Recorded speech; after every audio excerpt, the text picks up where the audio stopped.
అన్నయ్య ప్రతి క్షణం నా కళ్ళ ముందు కనిపిస్తున్నాడు.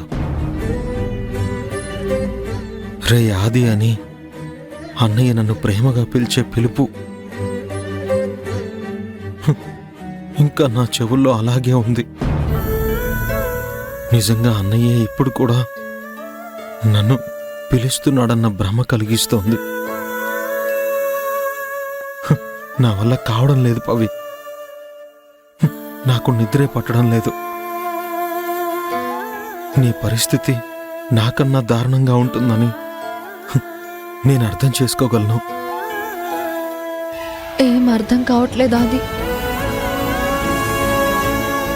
సంతోషంగా మీ అన్నయ్యతో జీవితాన్ని మొదలు పెట్టాను.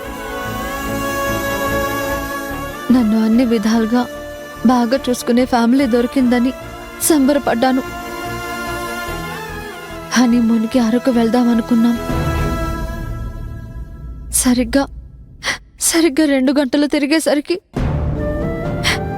అంతా మారిపోయింది అది. అనుకోని కుదుపు మన అదృష్టాన్ని మార్చేసింది.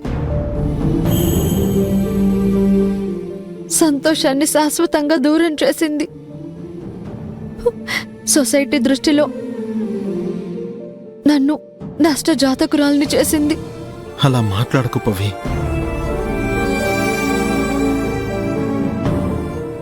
వాళ్ళలా నిన్ననడం నాకు కోపంగా బాధగా ఉంది. ఎవరిని లెక్క చేయాల్సిన అవసరం నీకు లేదు పవి. నీకు నచ్చినట్టు నువ్వు ఉండు.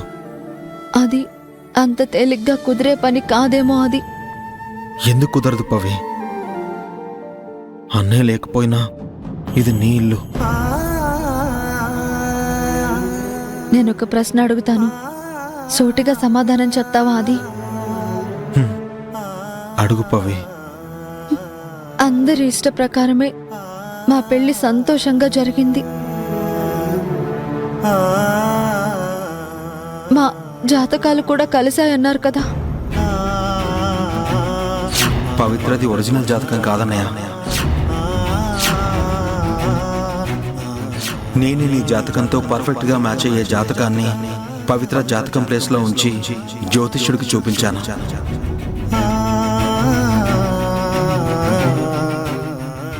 అంత బాగున్నప్పుడు ఇలా ఎందుకు జరిగింది?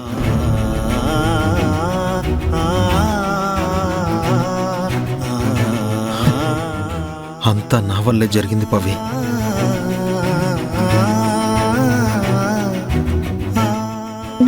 నువ్వేం చేసావు అది? మీ పెళ్లి బాగా జరగాలని కోరుకున్నాను. కానీ ఇలా జరిగేసరికి ఎందుకో గిల్టీగా ఉంది.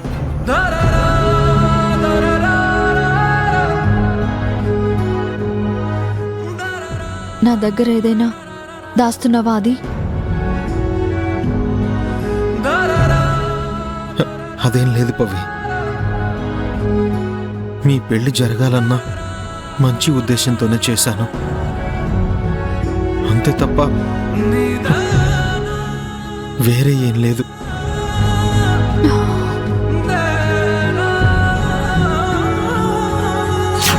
పవిత్రని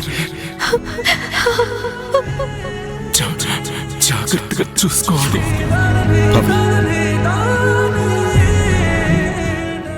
నాకు అన్నయ్య చెప్పిన చివరి మాట అది నువ్వే పవిత్రని జాగ్రత్తగా చూసుకోవాలి అని. అన్నయ్య చెప్పినట్టే జీవితాంతం నేను నీకు అండగా ఉంటాను.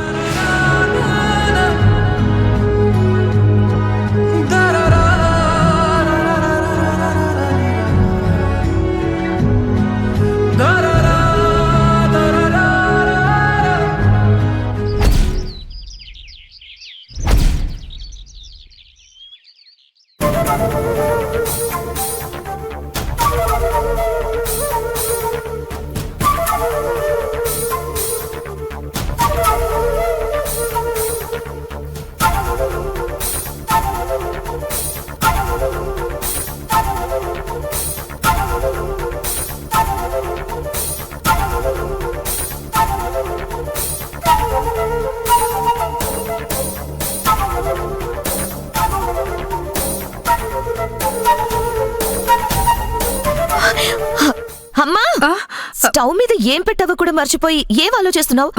నేను స్టవ్ ఆఫ్ చేశానులే. అరవింద్ బాగా గుర్తొస్తున్నాడే. బాధతో గుండెల్ని పిండేసినట్టు అనిపిస్తోంది. తనని ఎలా అంత తొందరగా మర్చిపోగలమమ్మా? మనం చిన్నప్పటి నుంచి అరవింద్ని చూస్తున్నాము. ఎప్పుడూ కూడా కోపం రావడం కానీ, అబద్ధం చెప్పడం కానీ, మోసం చేయడం కానీ ఏమీ తెలియవు. తనకి తెలిసిందల్లా ఒక్కటే, చిరునవ్వుతో ఉండడం, ప్రేమగా పలకరించడం. అసలు అలాంటి మనిషి ఎవరు ఉండరమ్మా. మనకే ఇలా ఉంటే పవిత్ర ఇంకెంత తల్లడిల్లిపోతుందో. ఓసారి చక్రవర్తి అంకుల్ ఇంటికి వెళ్ళి పవిత్రని ఓదార్చొస్తే బాగుంటుందమ్మా. నా మనసులోనూ ఆ ఆలోచన ఉంది సంజన. కానీ మీ నాన్న ఏమంటారోనని భయంగా ఉంది. ఈ మధ్యన ఆయన కూడా సరిగా ఉండటం లేదు. కొద్దిసేపేమో అరవింద్ లేకపోవటం లోటంటారు, ఇంకొకసారి అదంతా విధిరాత అంటారు. వెంటనే అరవింద్ జాగ్రత్తగా ఉండకుండా తప్పు చేశాడంటారు. ఎప్పుడు ఏం మాట్లాడుతున్నారో, ఎలా ప్రవర్తిస్తున్నారో అర్థం కావట్లేదు. అదే ఇంటికి వెళ్ళొస్తామంటే ఏమంటారో ఏంటో. అసలే ఈ మధ్యన ఆ ఇంటికి మనల్ని వెళ్ళనివ్వటం లేదు కదా. ఆది ఇంటికి వెళ్ళొస్తామంటే డాడీ అస్సలు ఒప్పుకోరు. చక్రవర్తి అంకుల్ ఇంటికి వెళ్ళొస్తామని నన్ను అడుగుదాం. వీలున్నంత వరకు కన్విన్స్ చేద్దాం.